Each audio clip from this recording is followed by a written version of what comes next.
My name is Jim Ballou. I am a professor at the University of Indianapolis. It is my pleasure to be here to give a talk of a similar nature again. We did in Indianapolis, our hometown, last year. This is my partner at the University of Indianapolis, Allison Nichols. And I'd like to kind of get an understanding of our audience here today. Are you all students interested in careers? I sometimes size up the audience to see if perhaps we have advisors, faculty members on hand for some information regarding advising of you all. So I assume you can hear us well enough? Okay. I would welcome and encourage questions throughout the session as you have them. Feel free, just raise your hand, we'll recognize you. Afterwards, if you have questions that you may have on an individual or group basis, once our time has expired at 5:50, if we're still going at that point, then please come find us afterwards and we can deal with our respective professions, PT or OT. Is that reasonable and acceptable to you all? Good. We thought we'd take this presentation and break it down 2 tracks, if you will. One kind of being what programs are looking for in you as the candidate or applicant, and then secondly, as a scrutinizing shopper, what you all should be looking for in programs that you may be applying for. So giving you both sides of the angle, or both sides of the coin, if you will. So some of the topics that we're going to cover today are talking about GPA. So a cumulative GPA, your overall scores, but then we also are looking at GPA in terms of prerequisite courses. So courses that each program are going to require that you come in. And as programs, we're looking at the difference between those two is what your overall GPA looks like and what your prerequisite GPA looks like. Talk about the GRE, and that may or may not be required for programs that you're applying for. Letters of recommendation, what goes on during some of the interview process, and some of the interview or observation hours that you might do before you're applying to one of these programs. Talk some more about accreditation and what some of the outcome data that you can look for when you're searching for programs, so what you guys are looking for in a program. And faculty recognition, different clinical opportunities that are available within a program, and then some of the research or specialization that's available for each program. So let's begin with the track of what programs are looking for in you, or from our perspective when we sit down and go through applications and then the interviews, et cetera. From the physical therapy perspective, the majority of the programs in the country right now are using something called PT-CAS, which is this physical therapist centralized admissions service. It's a sort of a one-stop shop, if you will, for application, again, for many programs, but not all programs. So it would behoove you, first of all, to identify the program or programs you're interested in and see if they participate in PT-CAS. What this service offers is, in its name, centralized, and again, one-stop shop. By completing a centralized admissions application and uploading all the required information, the basic, I guess, or requisite information, you can apply to multiple programs in one single, essentially, click of the button or one submission of the application. Now, there is a small nominal charge, like $5 or $10, I can't recall what it is right now, to apply to each program, but it's not a separate application in and of itself, distinct for each program. These PT-CAS website is a veritable fountain of information for you all as interested applicants. If your interest lies in the PT profession, you can look at the individual programs and see if there are some requirements that differ from one program to the next. So for example, as we'll get to in a minute, some programs have, there's a basic core set of prerequisites, but then some programs have some additional prerequisites that are separate from others. And we also have a similar system for OT. We have an OT-CAS and similar that goes along with that, and it works very similarly to the PT-CAS. So I would emphasize again that a majority A majority, but not all, of the programs are participating in PT CAS. It's not a requirement. It's just been a move by some programs to participate or not. Some programs may have participated in the past and not in the future, and it's continually changing. So that website for PT, again, a very good source for information. So if we're looking at GPA, one of the things that I spoke of briefly was we have a cumulative GPA. So all your classes that you've taken as an undergrad that come together and form that cumulative GPA. And then one of the other things that we might be looking at is your prerequisite GPA. So this would be maybe a little more program specific. So we might have things like anatomy and physiology and biology, chemistry, physics. These are classes that make up a majority of prerequisites that kind of go along with a lot of the programs, whether it's PT or OT. And then there might be other prerequisites more specific to each program that kind of contribute to that prerequisite GPA. So something that we might be looking at is, did you have a lower GPA in your prerequisite courses that was maybe improved upon by your cumulative GPA? So we're looking to see higher numbers in both of those areas. One of the most common questions that we'll get is, what should I major in if I'm applying to PT school? And I'll usually back up in that question. I'll ask the person, what are you interested in? There continues to be somewhat of a division, maybe, if that's maybe the best word, but it's not a good word for it, in people's opinions that you either should major in a basic science or an applied science when coming into PT school, and I can't substantiate that, nor is there any evidence to substantiate that. Personally, my background is in exercise science as well as PT, thus my interest in the ACSM and PT. I've combined the two. Going back to the direct question, what should I major in? I usually tell students that because GPA is one of the most, if not the most vital element in an application, major in something that you'll like and do well in. Now, that being said, while the majority of applicants coming into PT school usually come from a basic or an applied science, like chem, biophysics, God bless them, basic science and the applied science, exercise science, nutrition, etc. There is not a distinctive mark and no data that says in the long term that one set of students is more prepared or succeeds more or less well than another. What I would say from my personal experience, 15 years in academia at 2 different institutions, as well as in talking with hundreds of members of the American Physical Therapy Association that are in academia, is that students from either basic science or applied science have periods in the curriculum that they're more or less comfortable with at a given time. So if you were a basic scientist, you'll have periods or classes that are a little more comfortable to you. If you were the applied sciences, you'll have periods and times where it's a little more comfortable to you. And just so we're all together, invariably, they're all going to have some other times where they're not very comfortable because there's curricular content that no one's really had up until that point, too.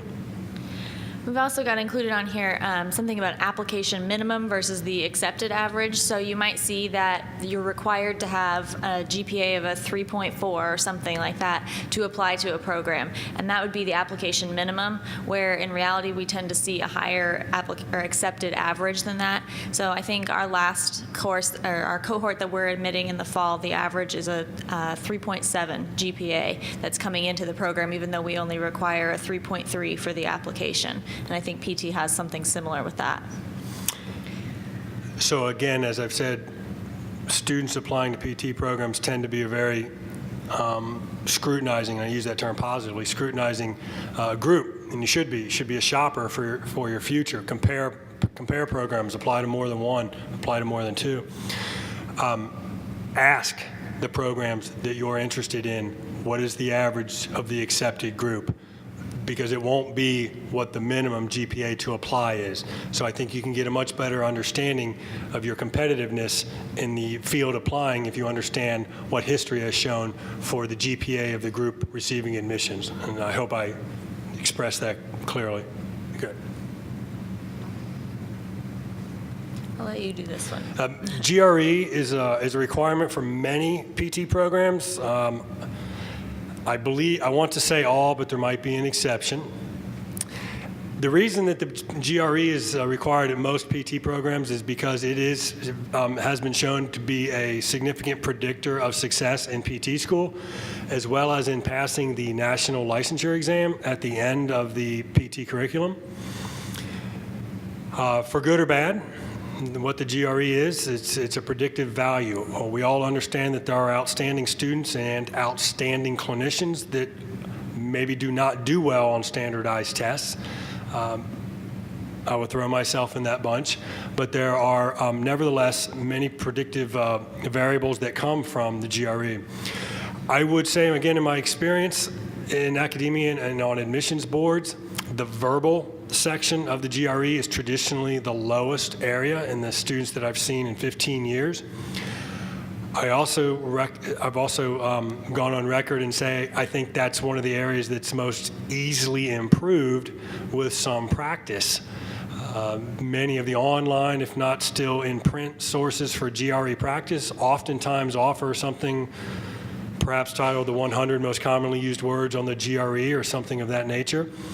And students that have taken mine and others' advice to improve upon their verbal score have oftentimes seen scores jump 50 points or more, triple digits sometimes. In the quantitative reasoning, again, many of you have not calculated the area of a triangle in a long time. These are some things that are easily brushed up upon through some practice testing. I say this, and I don't mean, I'm not being facetious in my earlier remarks, but I see a lot of students apply with the GRE thinking they've beaten the minimum GRE score, when in fact they're competing against other students that have a much higher GRE. So again, it's one of these questions that you may ask a program you're interested in. I understand that this is the minimum, but can you give me the averages of the students that are receiving admission? And then the analytic writing.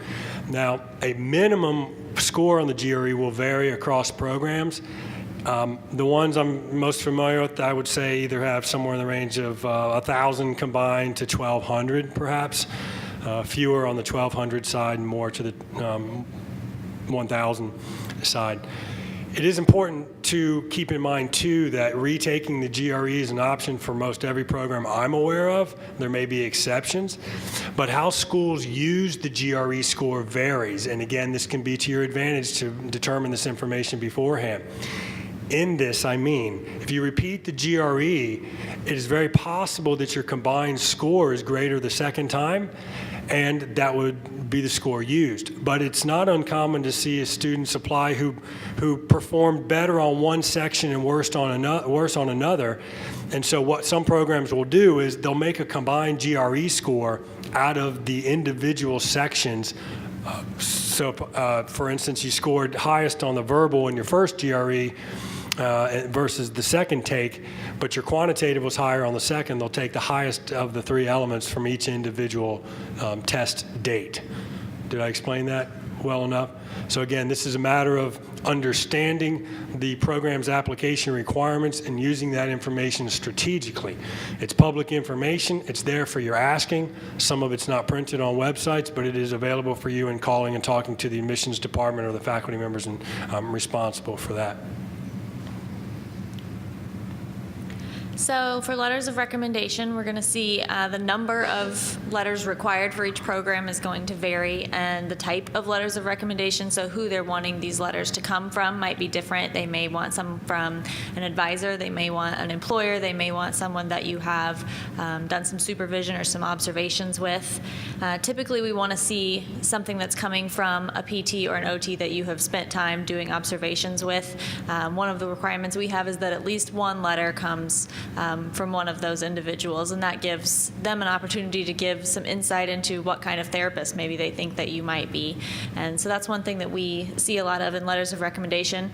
And then just thinking about who you want to write for you. You want to make sure that you're presenting a well-rounded picture of yourself and that you're not choosing several individuals that are going to comment on the same strengths repeatedly, but that we're going to see a broader picture of what you look like. Someone who has good leadership skills, maybe someone that can talk about what your academic background has been like, someone that can talk about what you have been like during observations, during clinical experience. So try and present the most well-rounded picture of yourself as possible through your letters of recommendation. Some schools will use the letters of recommendations differently than others. Some schools will weight the letters of recommendation, meaning adding essentially value to them. Some other schools may not do that. It can, again, it might behoove you to understand whether or not letters of recommendation are weighted or how they're used. Clinical observation or experience is a requirement for many PT programs, but not all. Again, you would understand this or identify this information from the application information largely found on websites or in a one-stop shop in the PT CAS website or service. These observation hours sometimes have a minimum amount of hours that need to be documented. And I highly recommend, it should be intuitive, but these observation hours should be under the direction of a licensed professional in the discipline that you're applying. Now, clearly, the difference between OT and PT is clear, but let me use an example of PTA. So the physical therapist assistant is not the same license or degree program as the doctor of physical therapy or DPT. So when applying to a program or applying or requesting to a clinic to become an observer or volunteer, or for that matter, become an employee, please make sure you're getting your observation hours under the discipline and the degree to which you're applying. A diversity of settings is key for a variety of reasons. One, because we're looking to see that you might have experience or have seen a variety of clinical settings so that you understand the difference between, say, geriatric and pediatric physical therapy, or for instance, maybe what physical therapy is in a school setting. But at the same time, from your advantage, the diversity of settings allows you greater understanding of what goes on in our field, so that when you sit down at that table for an interview, you have a greater breadth of experience to which to reply in your answers. And this oftentimes comes across in students when we see those with more broad experience than others. And I would echo what Jim was saying. We see a lot of students that come through that they think they already know what they want to specialize in when they become a therapist. So maybe they are interested in pediatrics and they come in and that's all of their observations. And that doesn't give them as much of a breadth of knowledge and examples to provide from what they've seen and be able to answer questions that go on during an interview. So just understanding the different facets of how physical therapy or occupational therapy takes place in different settings and how it might look different is really important. Even if you do think you want to specialize in one area, it's really great and helpful in your interview to have a better understanding of the profession as a whole. And so we've probably addressed the bottom of this bullet list, but let me address this idea of engagement. You can obtain these hours either as an observer, which is separate from a volunteer, which is a little bit more formal capacity, and was definitely separate from an employee. All of those experiences count for the majority of programs that I'm aware of.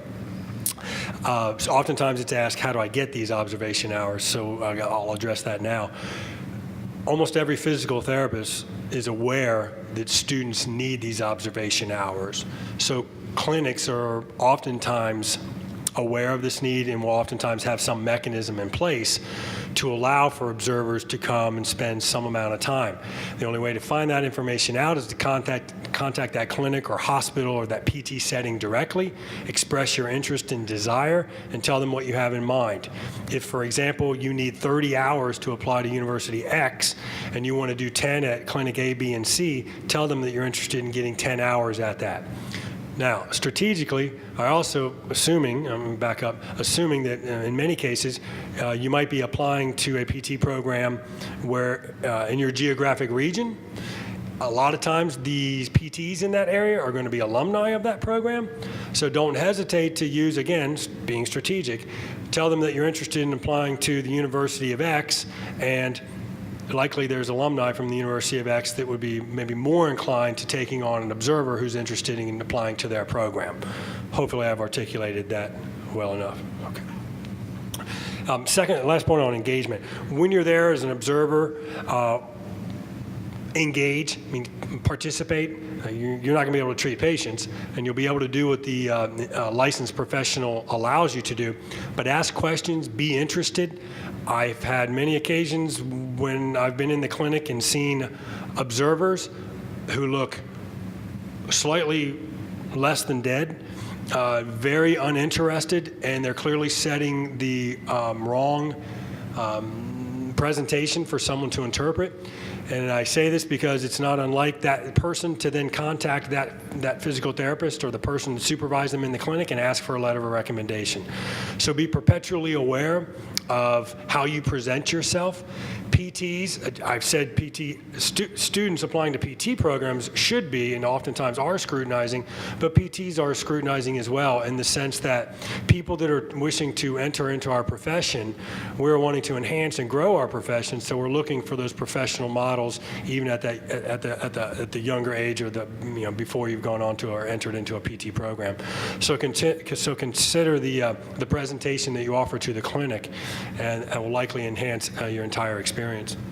And I would add with that, if you're thinking, okay, I'm interested in PT or I'm interested in OT, but I kind of have an idea of what it already looks like, and you're not sure what some of those specialty areas are or how you would find out even what more of those diverse experiences looks like. And I may be getting ahead of us just a little bit here, but both of the National Association websites for our professions, the American OT Association or the American PT Association, have information on their website that can give you more information about some of those areas of practice. So if you have a traditional background, maybe you have seen a lot of orthopedics and you're not sure what other areas OT or PT can work in, then you can check those national websites and find more information about the different areas of practice that are available.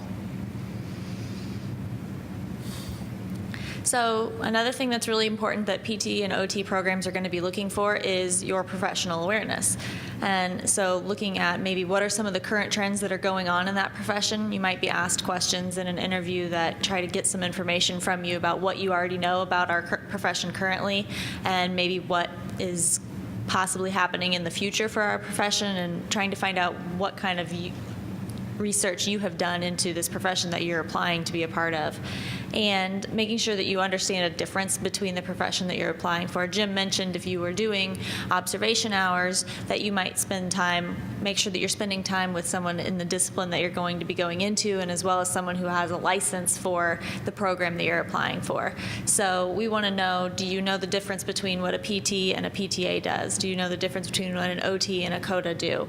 And then do you know some of the differences between physical therapy versus athletic training and how you might be able to differentiate between those? So making sure that you just have a good understanding of what the profession looks like.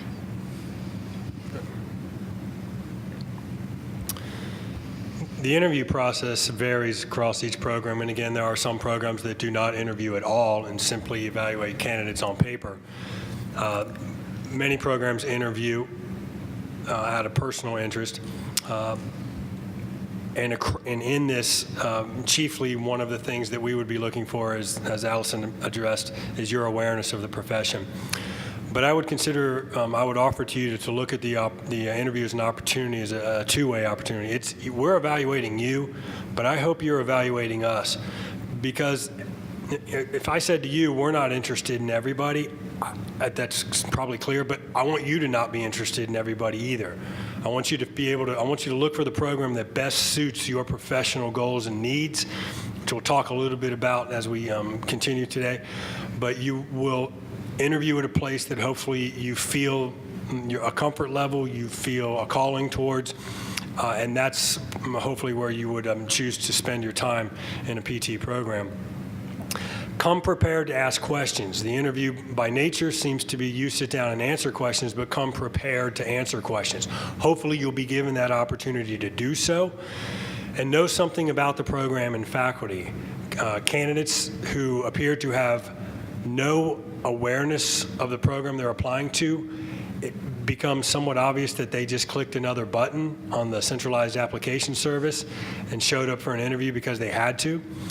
So students that tend to show a little bit more awareness or knowledge about the program, the university, the geographic region, if it's not your own, et cetera, these are students that come across as being more prepared, and they leave a much more positive impression. So when some type of score or evaluation or commentary is left after an interview, because these are done for a reason, your mark that you leave during that interview can at sometimes differentiate you out from other applicants. For example, when it breaks down to same GPA, same GRE, et cetera, there's the same pool of students, being able to look back at the comments from the interview and identifying someone who seemed to be a cut above or a step above the rest from preparation can sometimes make the difference between being accepted or not. The interview process is probably my favorite part of the entire application process because it's a profession where we're going to be working with people, and I like seeing how you're going to interact with me and imagining how you might be able to interact with the patient in the future. So I think the interview process is really critical, and going along with the coming prepared to ask questions, I can think, at least at ours, we have a long day planned for our applicants where they go through and they meet with students. They get to meet with a variety of different people, and maybe by the end of the day you've had all your questions answered, ask them again. Because I think it's good to, when you get to the end of an interview and someone says, do you have any questions, and you say no, and then leave the room, it doesn't leave the greatest impression when you leave. So come up with questions that you can ask the faculty and anyone else who might be interviewing you, and if they've been answered, ask them again, and maybe you'll get a different answer from someone else. So some of the intangibles that you might see in an interview, and some of these might be obvious to you, and maybe some of them aren't. Dress appropriately. I was doing interviews one time, and I remember the person that I was interviewing with say, I wish that kid would have tucked his shirt in. And that was something that we both had noticed, and so those are things that they're intangible, but we do notice those when you come. Make sure that you're prepared. Jim was talking about that we can tell from people who have just kind of shown up for an interview because they've been granted one and haven't done much research into the program. But make sure that you know, for whatever program you're going to, that you have some information about them and you feel comfortable asking questions. Be confident. You're a salesperson at this point. You're trying to sell yourself. It's maybe not in your nature to talk yourself up or to say nice things about yourself all the time, but this is when you most need to do that, where you need to talk about why you would be a good fit for the program and why you think you'd be appropriate. And then maybe at the end, when there's a time for questions, or you might have a chance that sometimes the questions that are asked of you in an interview don't give you a chance to talk about some great experience that you've had or something that you've done that would make you stand out, and make sure that you have an opportunity to say those types of things in an interview. If it doesn't come out standard, that you have an opportunity to talk about what makes you you and what would make you a good fit for the program. So let's shift the gears a little bit and address some things that you should look for in the individual programs. We have seen over the past, I guess I don't know how many years, continuing the trend towards a clinical doctorate. PT made this advancement several years ago, with some programs still making that final transition. But this reflects the expanded scope of practice. Almost 25 years ago, when I came out of PT school, there were many areas that PTs currently practice in that we did not practice in at that time. The degree was also a Bachelor of Science. That progressed to the Master of Science, and then again with the expanded scope of clinical practice led to requirements for more coursework, more clinical experience, and so the degree expanded to the DPT, the Doctor of Physical Therapy. Part of this reflects in the autonomy of the practice. We talk now about OTs and PTs being autonomous practitioners, or having the ability for patients to self-refer themselves to PT rather than waiting for a referral from a primary care physician or primary care specialist. And a lot of this is tied in to reimbursement, or it's reimbursement driven. Third-party payers are now looking for advanced education, experience, and training in order to reimburse or provide payment for services rendered from the two professions.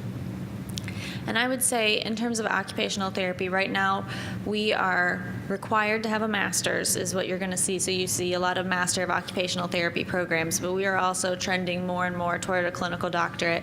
And just in the past couple of months have kind of seen a challenge to all programs to start to switch to that doctorate by 2025. And that hasn't been set into motion and been 100% yet, but you might start to see, if you're applying at occupational therapy programs, you may see MOT programs, you may see occupational therapy doctoral programs. So there's a little bit of a difference in the amount of time, what is required, and some of the programs may be vastly different in there. But those are some of the trends and things that we're starting to see, is more of a push for the doctorate as well in occupational therapy. So for accreditation, this is something that you're going to be looking for in a program, is a program that has been accredited. And when a program is accredited, that means that when you're done, you're eligible to get a license somewhere, which is what you want in order to be able to practice, is to have a license. And so we have some different standards that we are held to as faculty members, and as we have our program directors that are held to specific standards by these accrediting bodies, and as well as our curriculum. So my program in particular just went through a kind of midterm review of our curriculum, and we had to address how we were meeting all of these different standards that these accrediting bodies are looking for. And all of these programs that are listed, again, you can probably find these on the American PT Association page or the American OT Association page. They're going to list which schools have been accredited or are waiting for accreditation status. Our program in particular has been accredited since 1985, and you can find most of this information on these schools' websites. And we were most recently re-accredited in 2009, so we go through that every 10 years.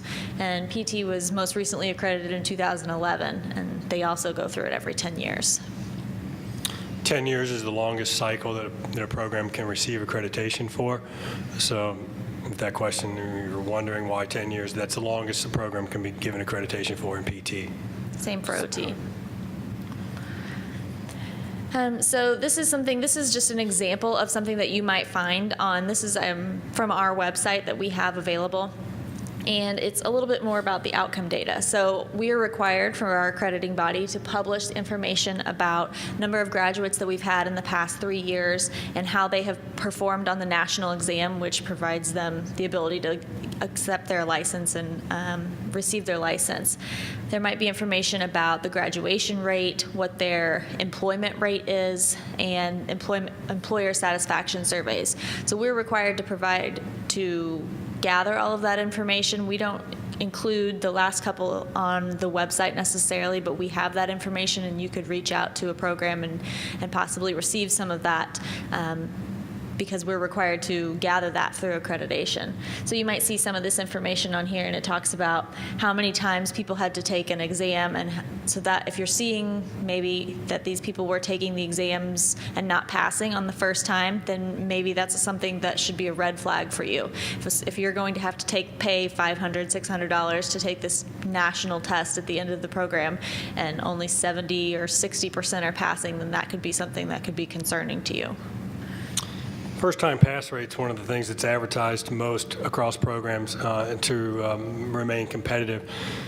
Looking for programs with a 100% first-time pass rate is the highest level you can achieve for, again, specific to PT.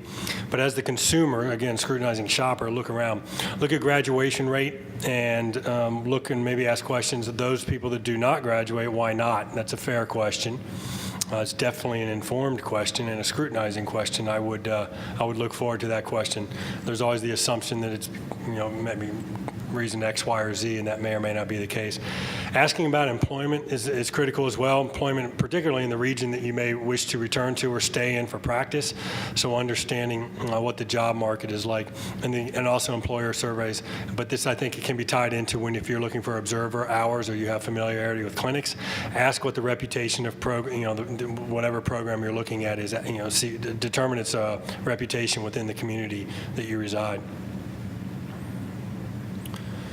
I think looking at programs oftentimes is sometimes done by name. Somebody wants to attend a specific university because of its recognition in sports or some other matter, but I would offer you one piece of advice. Graduate school is not undergrad for a variety of different reasons, and we could go on forever off topic.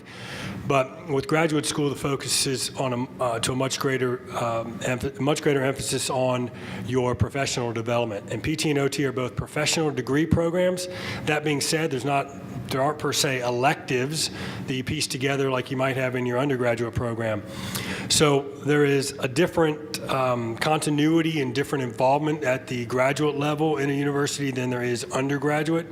There traditionally is an amplified workload and time dedication in the PT and the OT professions. Don't let me lead you astray and say there's no time for fun. There's certainly plenty of time for fun. Work hard and play hard tends to be my personal motto and that of our program. So it can be a lot of fun, but it's also going to be different than probably a lot of people are used to at the undergraduate level. With that in mind, evaluating programs, faculty recognition. Look at the individual people that comprise the faculty of the programs you're interested in. See what they're doing. See how they're contributing to the profession. I've often said, my program is riding the wave of our profession. We're not trailing in like seaweed, and no one wants to be seaweed, is what I usually say. Look for the people who are making things happen. Who's writing the papers? Who's writing the books? Who's leading the professional organization? There are programs across the country, I can proudly say mine is one, where the majority of our faculty are involved in at different levels and are highly regarded for their contribution to the development and advancement of our profession. Look at scholarship of faculty, see what they're publishing, seeing what they're doing, where they're going, where they're being invited. At our national meeting, very similar to the ACSM meeting, I can go through the program and scroll through and see just about every one of our faculty members have been accepted in a peer-reviewed format to present something. That's something I'm quite proud of and part of what led me to the University of Indianapolis. Look at the educational training as well as the diversity of the faculty expertise. By this, I mean, if you go to a program that's all pediatric experts, you're probably going to get a heavy plate of pediatric influence. While the faculty will teach all the core requirements of a curriculum as required by the accrediting agencies, there tends to be a flavor or a tone set by the program based on the expertise of the faculty. So looking to see that the various regions of practice, pediatrics, geriatrics, cardiopulmonary, orthopedics, you name it, are represented among the faculty is a nice starting point when assessing programs. Throw in clinical currency too. Ask around, see if any of the faculty are still practicing physical therapists or OTs. Many programs have PTs that are still actively involved in the program, like myself, and I think for me that would be something I'd want to know if the PTs are still clinically involved and have their finger on the pulse of what's happening in the clinical community. So there's going to be different clinical opportunities, whether you go into OT or whether you're in a PT program. They're going to be kind of placed differently in the curriculum. So this might be something that you're looking for. So you're going to have, maybe they're called field work opportunities or they're called clinical opportunities, but they're going to be opportunities for you to go out and work and observe and get more experience in putting your hands on people and working with different patients. So it might be something that is, you're going to be looking at the type of setting. Are they going to require that you go to 4 different types of settings when you're doing these clinical experiences, or are you going to be able to choose where you want to go? Are you going to be able to stay in an area that you have people that you know in, or are you going to be assigned to go someplace where you're not going to have a choice in those matters? And is that important to you, or do you not care about that at all? So those are things that you can look for as well. And then thinking about what kind of preparation the clinical instructors have. So the people who are going to be providing you with this education when you're in a clinical experience or in field work, and what kind of background and preparation do those people have. So you can kind of get some information, and those are all very variable by program, but might be something good that you can look for depending on what your individual needs are.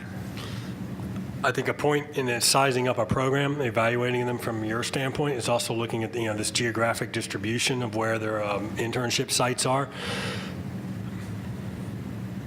Many of the long-standing PT programs, the ones that have been around for a long time, have alumni just scattered throughout the United States. They remain tied to the program, and thus they offer a clinical experience in those programs. So that only opens up opportunities for you all to expand your experience before settling down into your profession. I think assessing the faculty, assessing a program, looking at research and specialization. Again, I think Allison touched on this idea that PTs, students come in saying, I want to be in sports medicine, I want to be in pediatrics, and that's just fine, but keep your mind open, it may change. In any program, PT or OT, you have to be exposed to all the major elements, which allows you to, all the major areas of pediatrics, geriatrics, and all the rest, so that you can pass the board exam. You cannot be so heavily concentrated in one area that you remain vulnerable, I guess, from a practical point, to not being successful on the board exam. So in one regard, every program trains you to be generalists, while some programs may allow you to take an extra course or two in a specialization area. Much of the specialization occurs either on internships or in the initial years out in practice after graduation. So part of this in the program is considering research. Research may be required or optional, and that's strictly dependent on the program. Sometimes research involves more traditional research that you might be accustomed to thinking of, where a student designs a program and carries it through. But because PT and OT programs are essentially called lockstep, which means in order to progress through the program, you have to pass the courses this semester in order to transition to the next semester. And if you come in cohort 2014, your destination, your graduation date is 3 years later for us, so 2017. With that in mind, if you take on a research project that's going to take you twice as long as you anticipated, that does not work well or work well in a program. So most PT programs have research that involves assisting faculty and participating in faculty-led research, and that is done to keep you on track so you can graduate in the time frame you're anticipating. This can be group or individual. It just simply depends on the individual program. And then part of that's the research mentoring. Some students come in, clearly want no part of research. They may have a different option than research. Some clearly come in and want to go down the research track and develop further skills in that area, and they'll likely be partnered up with a faculty member or members who are more involved in traditional research. So something else that you can be looking for is what your fit is going to be into the program. So class size is going to vary remarkably depending on which program that you are interested in. Maybe you came from a large school and you're ready to go back down to something that's a little smaller. Or maybe you came from a small school and you're interested in a school that's going to have slightly bigger classes. As Jim was saying, we have these lockstep programs, so you progress through with a cohort. So you're in these classes with these same people for a long period of time. And that can be different depending on what the size of the program is. Maybe you're interested in how many students there are to a faculty ratio, and that number can give you some information about how many faculty members there are for how many students, but you may end up only having all of those students in one lecture and one faculty member, and it just kind of varies based on the class size. Then there may be some faculty who are specifically there for research purposes, and then there may be some faculty who are there for specifically just for teaching, where they're not going to be involved in research. So you can look for some of that information when you're trying to determine a program as well. What the curriculum design looks like, despite the fact that we all have these specific things that we are required to do in our programs, how we meet them in each program is different. How we decide to develop ways that we're going to assess your ability to meet these types of standards is different in each program. So most programs have information about what each course looks like and where it falls in the program that you can get information on websites typically. And then looking at location, thinking about what kind of support you're going to have, whether it's friends or family in the area, what the cost of living for an area looks like, or how you might be able to talk about that in an interview. Do students live on campus? Do they live off campus? What kind of housing is available? Those are some things that you might be looking for as well for your fit with that university and what your needs are. Last thing I'll throw in here is the realization that graduate school is costly. It can be, and PT and OT programs may be costlier than some, and certainly some universities more than others. But both of these degrees are financially continue to be good investments in the sense that they're highly employable. You can go just about anywhere and get a job in a few days, more or less, and make good salary and pay your loans back with no problem. So financially, it's a sound investment in a professional degree or development. So let's kind of get near the end here. What if you're waitlisted? What if you apply and you find out you're waitlisted? Well, here's the reality. More people get waitlisted than they get accepted. So let me place some numbers. If my program accepts 45 students a year and we get 600 applicants, that's a formidable number. By the time we whittle through that, we'll find out that 100 of those applicants really don't meet all the requirements. But 500 to 45 is still pretty sizable, if that's where we're at, 500 to 45. Reality is almost every one of the students applied to 4 or 5 programs. So by the time you whittle it down, a lot of students are getting into a lot of places, and a lot of students are getting waitlisted. So there is attrition, meaning if you are a very good applicant and you get accepted to multiple schools, you eventually decide and then decline to the others. That opens up the wait list spot for that individual. Timeline and probability is such that I have seen situations where in the first week of the program, students have backed out for one reason or another. I remember one student in particular saw her cadaver and said, "I can't do this," and left, which quickly prompted a phone call to a person on the wait list, and they came in and filled that spot right away. So that's a little bit of an extreme example, but it does happen. So I encourage you to not lose hope.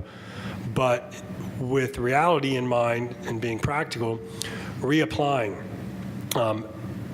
Persistence can pay off, but I want to be a realist and say, if you've done your homework and sized up your competition and have determined that your GPA and GRE are compatible or competitive with the current trends for that program or the programs you're interested in, then your chances with reapplication are greater than if you have the realization that no matter what, your GRE and GPA scores are just not competitive with the historical numbers of that university. And then a backup plan, I like to refer to it as. Being an astute or shopper looking for a professional degree program in PT and OT can sometimes require you to have a backup plan if you are not successful in entering into those two professions. How can you use the education that you have now or are working on to enter into a fruitful and rewarding career? So keeping in mind, as members of the ACSM, I believe you're probably all in degree programs that have alternative avenues to other professions, if not PT or OT. So I talked briefly about these, but we've got some information up here that's about our national organization and their websites. And so we have information about which programs have been accredited and which programs are going through an accreditation process or will be accredited in a few years. So we have that information available, and you can look on both of those to find information about the schools as well as a lot of other information about the profession in general.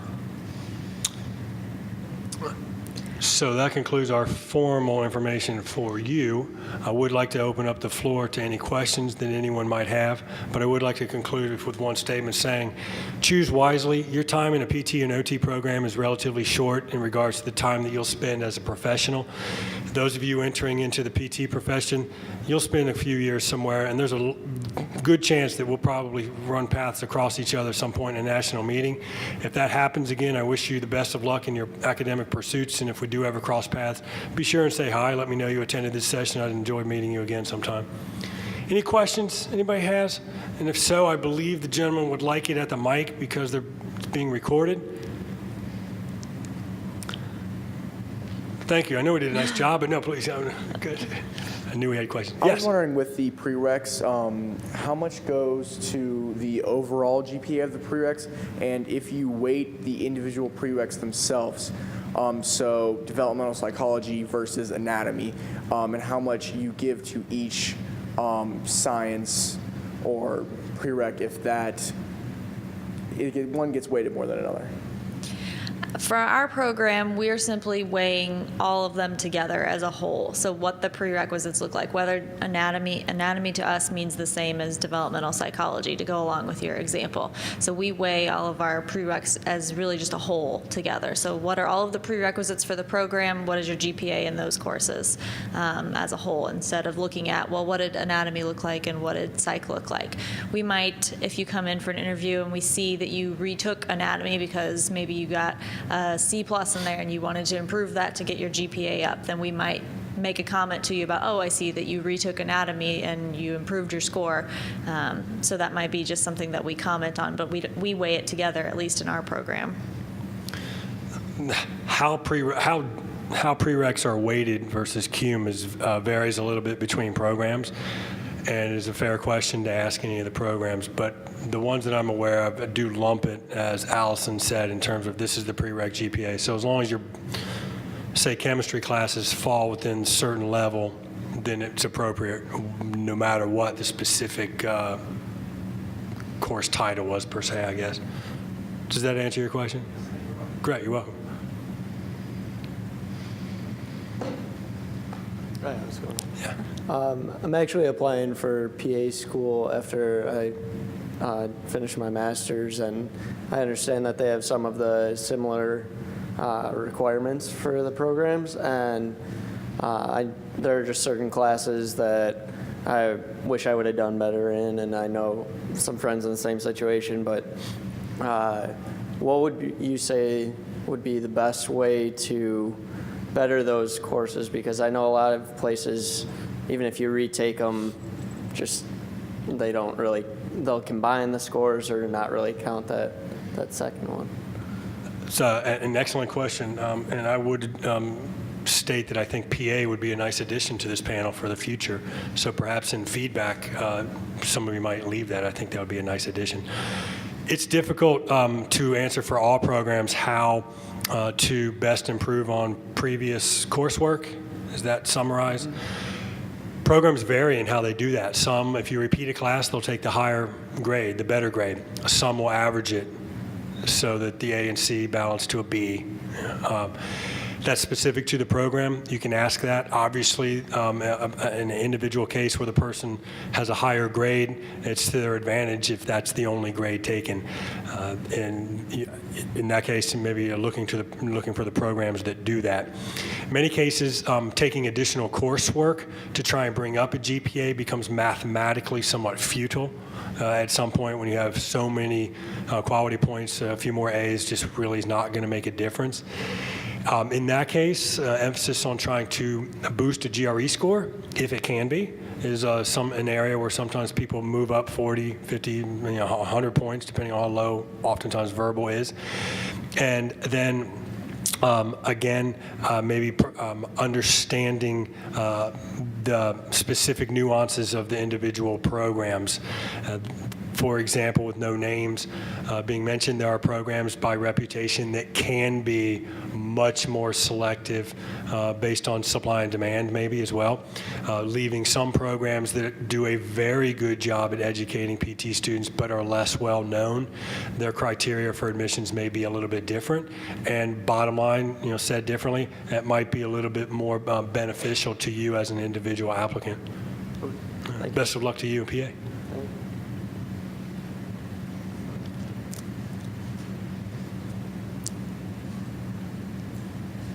Hello. Hi. I have a question regarding accreditation for OT. So according to the national certification thing, there's like 5, I think, that are OTD, entry level accredited. So I was wondering if, because I'm looking to schools right now for entry level OTD and stuff, and some of them say that they're awaiting accreditation, but they don't give a specific year. But their MOT is accredited. Do you feel like I could apply with confidence that they're going to get that accreditation, or is there a way to figure out further along? For me, if I were in your position, what I would be looking for is if they have a program that they have an MOT that has been accredited, I would have significantly more confidence that their OTD would be accredited in the future. They don't receive accreditation status until that first class graduates, so maybe they have one more year until the cohort finishes, and then they will be accredited. Versus a program that is starting, they don't have a master's program, they're just starting a brand new OTD program, and they're waiting for that first class to go through. As a student, I think I would tend to be more cautious in those situations because they don't have a history of being accredited before. But I know that these programs have become more competitive as we move forward, and sometimes that's a risk that has to be taken. So I think that would be at least what I would be looking for, is trying to find a school that maybe has a master's program that has already been accredited, with the hope that that will carry over, and at least they have the experience of going through accreditation and what that looks like for a doctoral program. That's what I thought. And then I have another one to actually piggyback off of that. So do you feel it'd be more beneficial to try and get that entry-level OTD first, or do the MOT and then OTD?